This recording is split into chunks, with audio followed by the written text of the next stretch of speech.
All right, welcome back. After we took a quick break, we are now joined with two Tiger girls, two seniors, and they're going into their senior year, Caliea Koehler and Sanai Frierson. So we're so happy that you guys have joined us. Y'all have been two integral parts of the Tiger girls over the last 3 years, going on 4 years. So whenever you made the team going into your freshman year, what was that feeling like?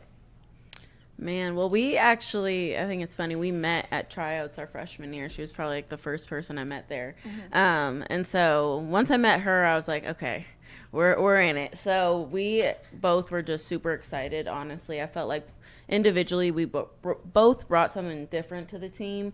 And our class in general, it was the most out-of-state kids they've ever had, the most diversity that the team has ever had. So I think from our freshman year, that point was kind of just like it started a little different kind of shift in the culture of LSU Tiger girls. And I think I'm just grateful that our class came together because there's just some really special people on the team. Yeah. So I know you guys are like super, super close. Aren't y'all roommates? Yes. Yeah. I know you guys are super close. So what's it like building a bond like that? You know, just being on a team together and being with each other all the time. You know, how does that make y'all closer in your friendship?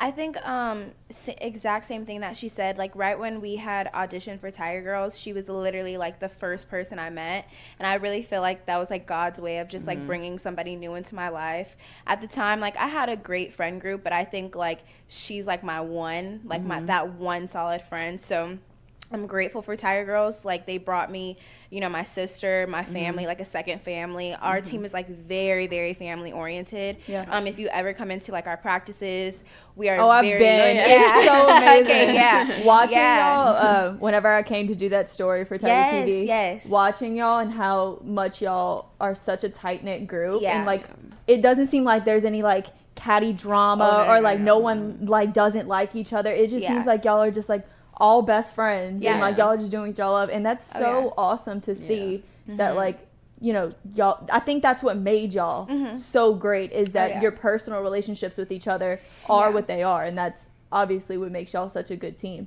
Are y'all, I know you're out of state. Are you from out of state? Yes, I'm from California. I think there's like 2 other girls that are from California too on our team. It's a lot of out-of-state people though. So what made y'all want to come to LSU? Was it like, I know a lot of people that are from out of state would be like, I have ties to Louisiana, I have ties to LSU, so it's like my dream school. Was it like that for y'all, or was it a little different? Yeah, I kind of have a tie. My mom is actually from New Orleans. Her whole side of the family is. So I knew that I wanted to come back out here, but I really was looking for a school that like was more for dance. I still wanted to compete, and like after college I still want to be like a professional dancer, so I wanted to make sure like I didn't lose like my technique and all that stuff. So LSU is like a top collegiate dance school. It's one of the best, and so yeah, it just caught my eye and I knew like I wanted to be on the team. What really pulled me towards it though was that I did see 2 other African American girls on the team, and that was really, really important to me. There's like not a lot of college dance teams that don't have a lot of black girls on there. Right. So that's so important to me because I want to make sure like I am comfortable and you don't want to feel like an outsider. Yes. Right. And thank God, like I don't know what it was, but our year there were so many like black girls that had came on the team. So that made me feel a lot more better about auditioning. I actually don't have like a single tie to Louisiana at all. I was a high school dance team dancer and then studio as well. And I was talking to my mom one day, and I say it a lot, but I really think God brought me here because I was just watching like a bunch of dance teams, and I was like, Mom, I want to go down there. She was like, what the hell? Like, I'm from Minnesota, and all my friends were like, Louisiana, where is that? And then people down here are like, Minnesota, where is that? So I think God really just brought me down here, honestly, and I just felt like this was a place I could make a difference, and I felt like out of all the places I could fit in here, and it was one of those things. I got down here, and obviously like you're a freshman and it takes a while, but then I really looked back probably after our freshman year when we went to nationals, and I was like, I think I found the spot for me. So it was kind of one of those things. It's super weird, but so to go off the story from this past year, you guys weren't able to compete in 2021 at nationals, and I know that was really heartbreaking for you guys. I know you guys have told me, but tell our viewers, like, what was the motive behind Like a Boy? if our viewers don't know, they are the UDA D1A hip hop national champion. They danced to Like a Boy by Sierra, and it went viral. Literally everyone at nationals fell in love with the dance, fell in love with the team, because they sent such a powerful message that was so different than, you know, the typical UDA dances that you see. Yeah. So what was, you know, the motive behind creating something like that? Yeah, it really started with our choreographers. They came in one day and they were very excited, and they had like an idea. They wanted to put it on us. That's how they usually always come in during our summer camp. So they came and they played the song for us, and we were like, are y'all for real? Like, because it was just one straight song. And, you know, for Dance Team World, like, they don't usually do that. They it's don't like a mix. It's a mix, yeah. Right. So the last time we did a mix, and honestly, it didn't really fit us well, like, our team that year, but this, you know, the past year, which we won with, it fit us, like, perfectly, that one song. And we just danced to it, and I don't know, it just went on our body really well. The choreo, like, fit us really well, and our team dynamic was just, like, that's really what helped us, you know, that family-oriented type of style, like, especially in our practices, like, we were going hard, like, we put in a lot of overtime, so I think that's what really helped us, like, get that win. Yeah, and I think, I mean, I talk about it a lot just individually with you sometimes, but I think it was really important for us to be recognized as athletes at the school, and I'm kind of a broken record about that, but I think as us coming into college, it was just, oh, you guys are like the Tiger girls. You were just like spokespeople. Yes, yeah. But I think it's like, you know, you guys and the cheerleaders were very overlooked as athletes. Y'all were just kind of like another version of Mike the Tiger, the mascot. Right?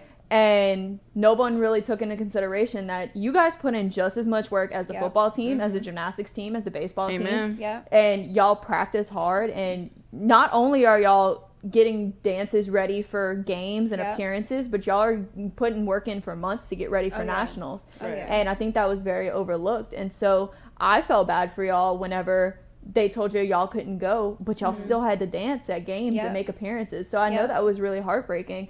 So I think, you know, that dance was so much more than just a dance, especially for you guys having to go through that. That was a hard time for us, like when we were told no, especially like for our teammates. It was really sad. Like, we all were just going through it, and we just couldn't believe we couldn't do something that we love, but we still had to, you know, support basketball and, you know, get ready for a game, like pick yourself up even though you're getting denied of what you love and what we came here to do, you know. I'm from out of state. I'm from California. So if I would have, you know, known like that my school would be telling me no, it, you know, I would have looked at it a little differently. So yeah, it was definitely, I think even like stuff outside of nationals, it's just like little things that we peep that like we're not put on the student athlete like GPA list. And it's like, okay. But you still have all the accesses to like the Cox Communication Center, and like y'all can go to the training room and stuff. We right now, so starting probably I think it was 2021 when it all went down, we always had access. It kind of, I describe it like we have it but we don't. So we get to go into Cox because we need study hours, but there's certain things we don't get any academic advising, we don't get tutors, they sometimes say we don't get food, stuff like that. And then our freshman year we had a trainer, but it wasn't like a full access trainer that was in there. So now we do have a full-time athletic trainer, so that's awesome. We are in Cox now, but we're still trying to kind of get some similarities with other athletes, and I think we're super grateful for a lot of the things we do have, because a lot of college dance teams across the you guys kind of set the precedent of what's to come, and like building a whole new outlook on you know, college dancers and college cheerleaders and just like spirit squads necessarily. Like, you're looked at a lot differently. Do you think winning the national championship had some effect on that? Yes, a lot. Like, and I think that was our goal. Our goal wasn't really like, oh, we want a ring, you know, we want a trophy. That win was for us to get up there, like, in our school, because we were, you know, being put down. So, like, if we win this, like, I think we'll be able to get, like, more opportunities from LSU. And we really have. Like, this summer, it's really starting to show, like, after we got this win. It's sad that it took that to, you know, like get these opportunities, but if that's what it had to be, that's what it had to be. And we knew that was our goal. Right. And that's why we put a lot of overtime in. And we're going to continue to. You know, I made sure, like, I did not want to leave LSU until I got a ring for this team, for this program, so that the program could go up and up after us, you know, leave a legacy and never, you know, just leave it for the dust. It wasn't just the LSU community that heard your message and saw your dance. Y'all went viral. All over TikTok, all over literally everywhere. I can't even count how many, like, appearances and interviews y'all have done. Yeah. What was that like? Like, were y'all expecting that after, you know, you got the response you did at Nationals and, like, seeing everyone do your dance? Like, what was that like for y'all? I did not expect it at all. I don't know. Some of my teammates were like, oh, maybe. But I literally was like, what is going on? Yeah. Because I say this a lot to her, but I'm like, I just want to have fun. Like, that's my main goal. Obviously, I want to advocate for this team. I want to do all those things. But I want to have fun because that's what we're here for dance. So we won, and we were like, oh, my God, this is great. And then, like, the following days after, we're like, oh my God. We're like sending it to each other. We're like, okay, like they like it, whatever. And then it just kept building momentum. Yeah. So, we got a lot of messages that people translated our dance into like things that they had going on in their personal life of just not being equal with a boy. And I was y'all like, got recognized by Sierra too, huh? Yes. Yeah. Wait, what'd Sierra say? She posted it on her Instagram story and was like, and she was like, great job, girls. Yeah. We were on I was going to say that we were on the bus, and like, you know, we had posted our video and stuff, like everything was coming out, and it was really starting to get momentum. Like, once we saw that Sierra posted it, we were like, all right, like, this is not a joke. So then, that next day on TikTok, it was just going crazy. Right. Like, I'm a part of the social media for our team, so I had our Instagram and our TikTok, and like my phone was freezing. I had to like keep logging in and out of our stuff. So it was so cool. Honestly, it was a lot of fun, and we still get like interviews and stuff, and you know, I really love it though. We're so grateful. Yes, thank you. Do y'all kind of like have like a little chip on your shoulder to say like we're the only team at LSU this year to win a national championship? I think it's pretty cool. It is cool. Yeah, we just try to like stay humble and stuff, you know, like, but we are very proud of ourselves, and I think that's one thing, like, on our team, we tell the younger people, like, yes, we won and stuff, but keep it cute, keep it humble. Like, we don't want to be, like, rubbing that in anybody's faces. So we're just grateful and, like, blessed that we got that, and we want to keep getting it. You know, we're not stopping there. Best believe that. I know y'all can't say too much, but what's kind of the vibe for Nationals next year? Is it going to be really powerful, something different? I think when you're talking about, like, having a chip on your shoulder, that type of thing, I think that's the kind of vibe we're going for. I think that no matter what, we're always just going to stand out. And if that means win or not, we're always going to stand out and always make a statement. So I think we have a chip on our shoulder. We want to stay on top. It's hard to stay on top. And if anyone can do it, it's our team. So. Yeah. The vibe is different. It's still different. Our vibe has never changed. And, like, I think for sure this year we're going to have to really push to stay on top. So, you know, we just got done with camp, and, like, we had a good week. Our choreographers came back in, and they got to get a little feel of, like, the new freshmen. It's, like, different when you have a new team. Right. So I think we're nervous about that just a little because they're going to have to really step up to the plate. There's only, like, a few people that can be on the mat. So it's like who's the best and who, you know, has the choreo down that's going to be able to go into the performance. So, yeah, we're just going to see. Excited. And, I saw a lot of people kind of compare, you know, that team and the whole movement and everything to, like, they should have a Netflix documentary, like, here. I saw that. Do you think, like, that'd be something, like, really interesting to do? I think it'd be super fun. You think it'd be, like, must-watch TV kind of stuff? I think so. Yes. Our team is, like, it's juicy. I mean, it's not that we're, like, catty or anything like that. It's just, like, our practices, I'd be like, oh, my God. Like, if anybody could just see the hours we practice for and, like, what we're doing in here, like, they would not believe it. Like, the Cheer Netflix, like, they're great. I love that show. I watched it from bottom to top. But dancing, it's, like, different. It's more, it's, like, very entertaining to watch. So, and our team is, like, very good. These new freshmen are really, really good. Our seniors are good. So I think people would love our our show. Yeah, I So, think like, it would just be funny. Could y'all like tell us what a day in y'all's typical life like during semester? Y'all are talking about practice and stuff, and like I think people really fail to realize that y'all still have class, like, you know, athletes still have class, and then you have a social life, and you have on campus things, and you have football games on Saturdays, and then when basketball and that in those seasons like coincide, like you're maybe at a basketball game 2 times a week, and then doing a whole football game on a Saturday in November. So like and then studying and things like that. So like what is y'all's lifestyle like in being like a student athlete? Do y'all sleep? And dance? Do y'all breathe? Do y'all eat?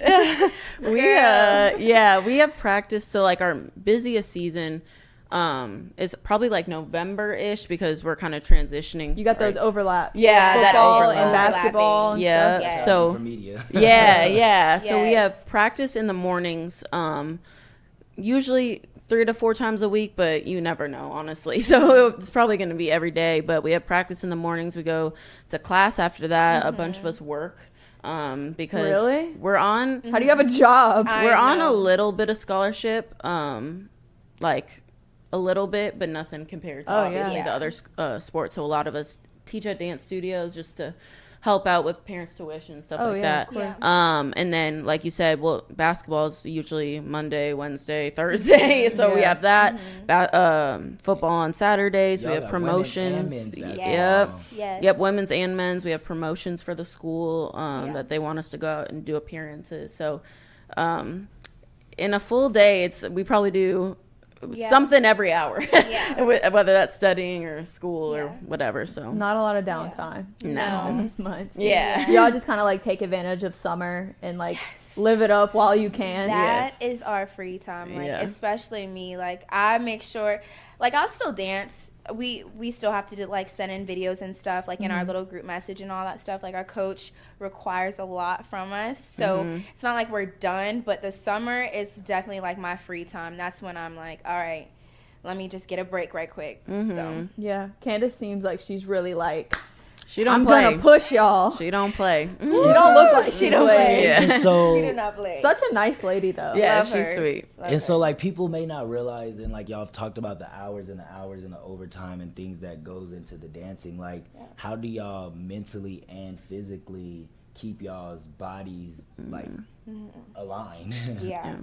Well, we just had camp, like I was saying before, so camp is really like a good example of what to show, like, okay, that mental and your physical needs to be there together. Like if one is out of order, like you're not going to make it for the week. So Caliea had mentioned it. We do have a trainer.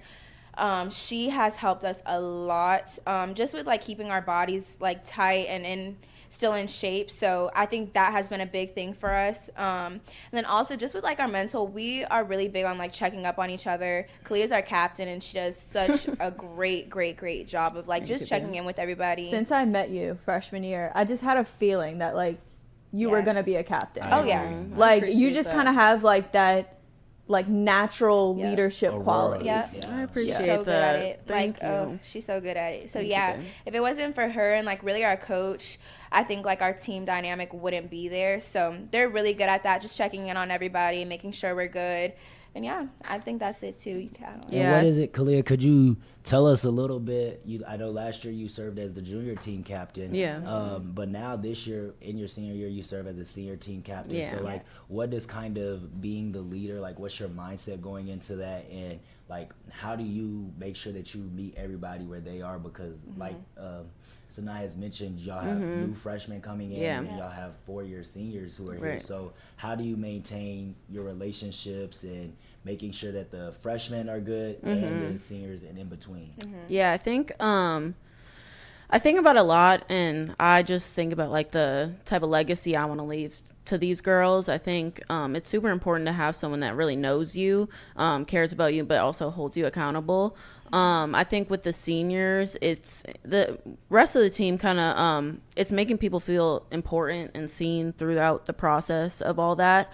And then these new freshmen, I'm pretty hard on them. So just getting them to the level that we're at. And I really want to just build relationships with these girls. They're so amazing.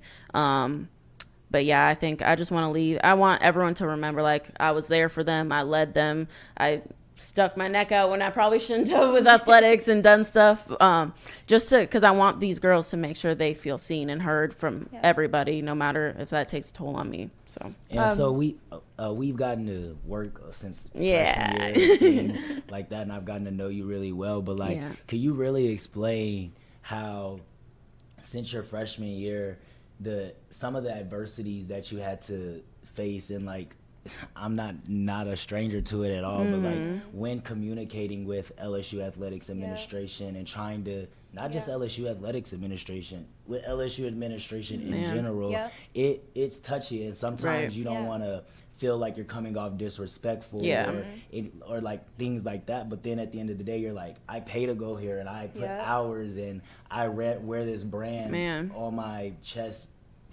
fearlessly, and so it becomes a passion thing. And so when you're talking to administration, sometimes it's like you don't feel heard. So can you like really explain to us, because I've been there and I know how it's like you feel like you have to pick and choose, like, do I stay silent or do I speak up for what I believe in or what's right? So like, tell us how you navigated through some of those adversities. I think we have that in common a lot. We talk about that piece of it.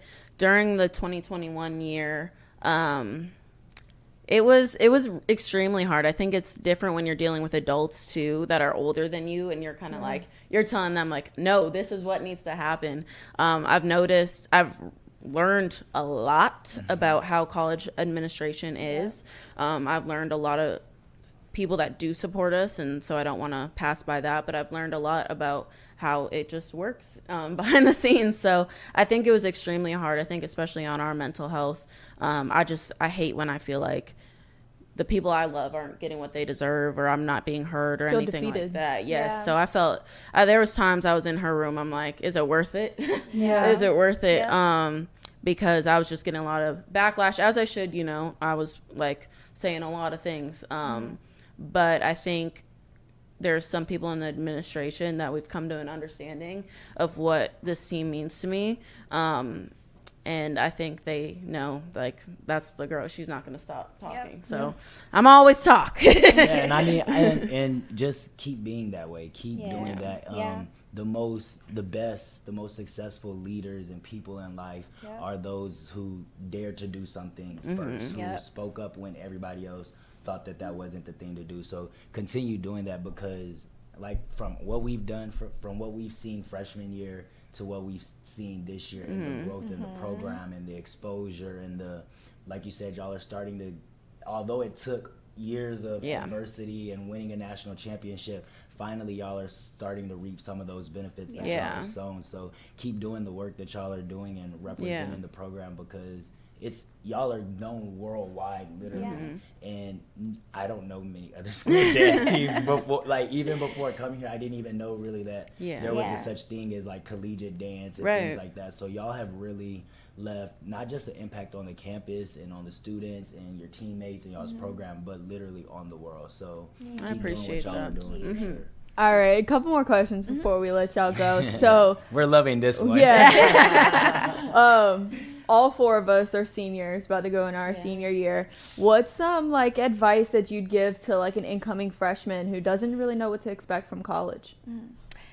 We just had a conversation with our freshmen too about that. And I think some advice that I gave them was that don't get lost in the sauce. Do not get lost in the fantasy of LSU. It's so. And I'm gonna get personal. Once you're here, it's not that cracked up to what you think. Like especially if you're a girl, you'll see like a cute football player, like and if you're girl, a they guy, don't love you. Yes, just be aware. Or even like a friend group, they might look so cool, but you got to get to know those people first. You got to get to know someone first before you just dive in and now you just gave yourself away to them. So protect your energy. Make sure that you are just focusing on yourself, because once you get lost, you're lost away from your homework, and you're now you forgot about an assignment. So just make sure like you're focused that freshman year, because I know so many older people that are like struggling now that they're a senior because they messed up so much. Like, you know, when they were a freshman, they were partying too much. Oh, girl, me too. Me too. So yeah, that's the best advice I could give them. I think college is like really big about like finding yourself and finding who you are. And I know just like from experience, I've had a lot of different experience with like different friends and different friend groups, and you know, they don't work out all the time, and you know, sometimes that's for the best, because at the end of the day you find like those small tight-knit groups of people that you really click with, and you're like, that's all you want. You don't want the huge group of friends and like all that stuff, because like, you know, none of that stuff is like that important, you know, because like college is 4 years, I mean, undergrad, and you don't get that forever. So just, I guess, like, appreciate it while you have it. That's a good one too. I thank God every day for this one right here. I just want to publicly say that, just because I don't think I would have made a lot of years through this without her. So I appreciate her for that. But then also, I think, like you said, finding yourself. I feel like I've jumped from freshman year Caliea to now is just like literally two different people. Even like knowing you guys, it's like they're completely different people, and it's so much for the better. But yeah, I think you can get super lost, especially with a school like this. Because everyone wants to have everything and do all those things. But I think finding those people that are really passionate about things, I love those people. I love learning from people. So. So have y'all given any thought to what's next for you guys after graduation? Lord. Yes. Well, we still want to be together because I love her and we are best friends, and we like she said, like, find your one that is on the same level as you, and y'all are going the same way. Me and Caliea, we have so many similarities, and one is that we still want to professional dance, so that is our goal. So y'all want to dance professionally for like an NFL or NBA team? That, or more just like background dancing for like artists, and then eventually getting to choreograph for them. So like there's like big choreographers like Sean Bankhead, or I think Beyonce's choreographer, I can't even think of his name, but you know, once you're a background dancer, you get to level up to those positions. So and I think we are very capable of doing that. So after college, we are planning to go to Atlanta. I think like that's the best fitting for dancing right now. It's really hot out there. So that's like our plan, and we're just going to try and professionally dance out there and have like a job as well, like with our majors and stuff. But that's the goal. Dream artist to dance for? Goalie. Mine, I mean, I feel like Beyonce is every dancer's dream. So I'm just going to pass that, because it's like, girl, like, we know. That's the girl, but Chris Brown, I know he's very, you know, can be problematic, so let me not say too much, but he can dance. Yes. So I would love to dance for him. Yeah. What about you? I would say him, definitely. Him or like Beyonce, just because like I know they take care of their dancers. Yeah. It's like really important to like be behind somebody, you know, and like that takes care of them, and like so because it's hard, you know, as like dance as a job, but I know like influencing and social media and all that stuff is like so big right now. So I think like we have a pretty good advantage with that, because like we run Tiger Girls and all that stuff. So I'm saying Chris Brown. Yes. All right, well, thank you guys so much for joining us. Yes, thank you. Really enjoy the conversation with you guys. You can keep up with Caliea and Sanai on their social medias. We'll have them tagged on our story and our post. Thank you, Caliea and Sanai, for joining us today. And we'll take a quick break, and we'll be back. Jamil and Ron will be back in the studio with us, and we'll talk a little MLB. We'll talk a little Flaugier and women's basketball. MLB. The draft.